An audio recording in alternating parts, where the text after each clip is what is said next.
বৃদ্ধির লক্ষ্যে উদয়পুরে মৎস্য জ্ঞানার্জন কেন্দ্র ও ধনীসাগর মৎস্য উৎপাদন কেন্দ্রের উদ্বোধন। মৎস্যমন্ত্রী সুধাংশু দাস জানালেন, রাজ্যকে মৎস্য চাষে স্বয়ংপূর্ণ করার চেষ্টা চলছে। ত্রিপুরার উদয়পুরে মৎস্য জ্ঞানার্জন কেন্দ্র ও ধনীসাগর মৎস্য উৎপাদন কেন্দ্রের উদ্বোধন করা হয়েছে। মৎস্যমন্ত্রী সুধাংশু দাস জানিয়েছেন, মৎস্য চাষীদের সুবিধার জন্য এই কেন্দ্রগুলি তৈরি করা হয়েছে। 1,77,00,000 টাকা ব্যয়ে মৎস্য জ্ঞানার্জন কেন্দ্র এবং 77 লক্ষ টাকা ব্যয়ে ধনীসাগর মৎস্য উৎপাদন কেন্দ্র তৈরি করা হয়েছে। গোমতী জেলায় মাছের চাহিদা 14,025 মেট্রিক টন, কিন্তু উৎপাদন হচ্ছে 16,266 মেট্রিক টন। রাজ্য সরকার মৎস্য চাষে স্বয়ংসম্পূর্ণতা অর্জনের চেষ্টা করছে। অর্থমন্ত্রী প্রণজিৎ সিংহ রায় জানিয়েছেন, উদয়পুরের দিঘি ও পুকুরগুলিকে সংস্কার করে মাছ উৎপাদন বাড়ানো হবে। Bureau report, রাতদিন news network.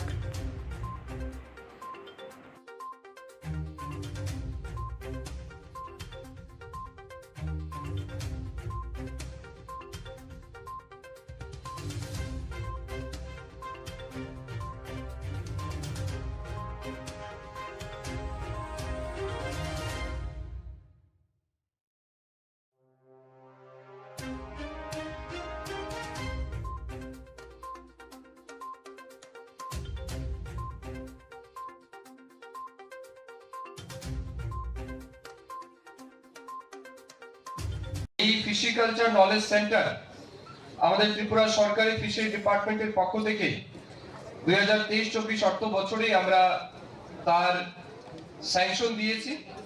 প্রায় 1,77,00,000 টাকা ব্যয়ে এই নবনির্মিত ফিশিকালচার নলেজ সেন্টারের কাজ সম্পন্ন হয়েছে এবং আরেকটি ধনীসাগরে যেটা আমরা করেছি, construction of single storey fish production unit at Dhanisagar, সেখানেও 77 লক্ষ টাকা ব্যয়ে সেখানে কিন্তু আমরা আরেকটা ইনফ্রাস্ট্রাকচার গড়ে তুলেছি।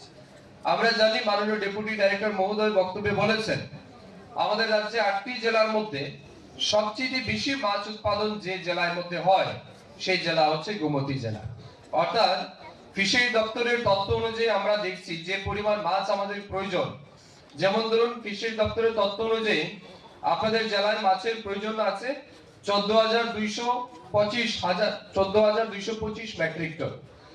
সেই জায়গায় এই জেলাতে মাছের উৎপাদন রয়েছে 16,266 মেট্রিক টন, অর্থাৎ প্রায় 2,000 মেট্রিক টন কিন্তু মাছের উৎপাদন আমাদের এই জেলাতে বেশি আছে। তো আমি সবাইকে বলবো, এই জেলার মৎস্য চাষীদের উদ্দেশ্যে আপনারা জুড়ে করতালি বাজাবেন। তাহলে এর থেকে বেশি রোজগার, বেশি উৎপাদন এই রাজ্যে কোনো দিকেই তার মধ্যে নেই। ঠিক তদ্রুপ যেখানে ধনীসাগর আমরা একটু আগে করে এসেছিলাম, যেটা ফিশারি ইউনিটে যে আমরা করেছি, সেটাও অন্যতম একটা দিঘি, যথেষ্ট বড় দিঘি। সেটা তো মাছ কিন্তু খুব তড়িৎ গতিতে এর মতো পারে। এবং তারপরেও যেখানে জামজুরি বলেছে, সেটাও কিন্তু ফিশারি দপ্তরে খুব ভালো মাছ এখানে উৎপাদন হয়। এর বাইরে তো ছোট বড় অনেক কিছু আছে। মহাদেব দিঘি তো হয়, জগন্নাথ দিঘি তো আগে হতো, বর্তমানে সেটা বিশেষ কারণে যে ডাইরেক্টলি মৎস্য ছাড়া হয়, কিন্তু সেটা এটা অন্য ব্যবস্থাপনাতে আমরা এখন এটাকে স্টপ রাখা হয়েছে। ঠিক তেমনি এই অমরপুরের কথা বলেছে সারা রাজ্যে। তো এই জায়গাতে যে উৎপাদন আমরা প্রায় 20 মেট্রিক টন, না 20 মেট্রিক টন আমরা বেশি করছি আমাদের চাহিদার তুলনায়।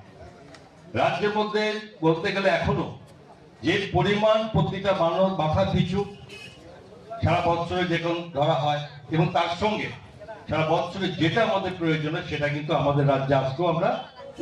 বারুইপুরের মাটির খুলি কারখানায় অভিযান, উদ্ধার 34 শিশু শ্রমিক আইন লঙ্ঘনের অভিযোগে কারখানা মালিকদের খোঁজ চালাচ্ছে পুলিশ।